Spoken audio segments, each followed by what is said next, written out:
Hello student, this is Suman Dutta. তো আজকের present হলাম নতুন একটা ভিডিও নিয়ে। আজকের ভিডিওতে থাকছে ক্লাস 8-এর জন্য একটা গুরুত্বপূর্ণ গ্রামার ক্লাস। তো অবশ্যই এই পার্টটা ভালো করে দেখবে, কারণ এখান থেকে তোমাদের গুরুত্বপূর্ণ প্রশ্ন চলে আসতে পারে। তো অবশ্যই প্রথম থেকে শেষ অবধি নিশ্চয়ই দেখবে। তো প্রথমে কি আছে, আজকের পার্টে আছে noun. Find out the nouns. তোমাকে এটা লাইন দিয়ে দেবে, ঠিক আছে? তো ওই লাইনের মধ্যে কোথায় কোথায় নাউন আছে তোমাকে বের করতে হবে। এই দেখো এখানে লেখা আছে কার্চিয়াল ইজ অ্যান আইসল্যান্ড। তো এখানে কার্চিয়ালও একটা নাউন আর আইসল্যান্ডও একটা নাউন। তো এটা কিভাবে হলো? তো এটা হলো একটা প্রপার নাউন আর এটা হলো একটা কমন নাউন। আপাতত তোমরা এখন হাফ ইয়ারলি এক্সামের জন্য এটা মুখস্থ করে নাও, যে যদি মনে করো কার্চিয়াল ইজ এন আইসল্যান্ড লেখা থাকে, নিচে যদি থাকে যে লেখা থাকে যে ফাইন্ড আউট দ্য নাউন, তখন তোমরা লিখবে, টান দিয়ে লিখবে কার্চিয়াল একটা নাউন আর আইসল্যান্ড একটা নাউন। তো কার্চিয়াল হলো প্রপার নাউন আর আইসল্যান্ড হলো কমন নাউন। তারপর এখানে আছে Soma is a famous dancer. তো সোমা এখানে প্রপার নাউন আর ডান্সার এখানে common noun. Give me a cup of Coca, এখানে কোকা হলো একটা নাউন। তো এই কোকাটা কি? কোকাটা কমন নাউন। তো খুব শীঘ্রই একটা ছোটো ক্লাস নিয়ে আসবো, যে ক্লাসের মধ্যে তোমরা বুঝতে পারবে যে কাকে proper noun, common noun, collective noun বলে, ঠিক আছে? ট্রুথ ইজ এভারগ্রিন, ঠিক আছে? তো এখানে ট্রুথ মানে এখানে একটা নাউন যা অ্যাবস্ট্রাক্ট নাউন, ওকে? তো gold is a precious metal. তো গোল্ডটা নাউন আর মেটাল একটা নাউন। তো গোল্ডটা হলো কি? ম্যাটেরিয়াল নাউন আর মেটাল হলো কি? Common noun.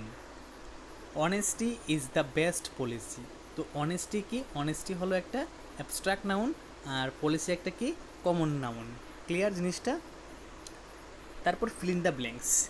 তোমাকে ফিল ইন দ্য ব্ল্যাঙ্কস দেবে, যদি দেয় পরীক্ষার মধ্যে ফিল ইন দ্য ব্ল্যাঙ্কস, সাথে কিন্তু তো দুইটা এক্সাম্পল বা উদাহরণ দিয়ে দেবে যে এটাই হবে এর আনসার। তো mother gives her baby a little, কী হবে? ম্যাঙ্গোস হবে না মিল্ক হবে? তো মনে রাখবে ম্যাঙ্গোস মানে অনেকগুলো ম্যাঙ্গো হয়েছে, আর এখানে ম্যাঙ্গো কোনো দিন লিটল হয় না, ঠিক আছে? মাছ হয়। তো এখানে কী হবে? মিল্ক হবে, ওকে? মানে তরল জাতীয় পদার্থ, জল, তেল, দুধ, এইসব বললে কি হবে? লিটল হবে, লিটল। তারপর we have a lot of dash milk না মানি। তো দেখো এখানে প্রচুর অর্থে মিল কিন্তু বুঝাবে না, এখানে কি হবে? মানি। উত্তর হবে money. She wants a little dash pen আর সুগার। তো এখানে কি হবে? Little sugar.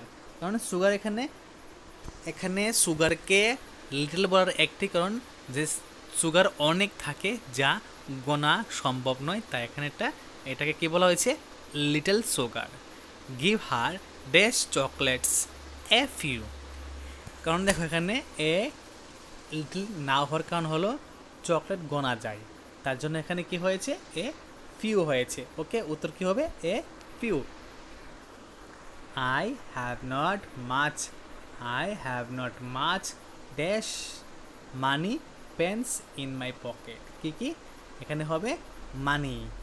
পকেটে কি থাকে? Money in my pocket. তো আমার পকেটে বেশি টাকা নাই।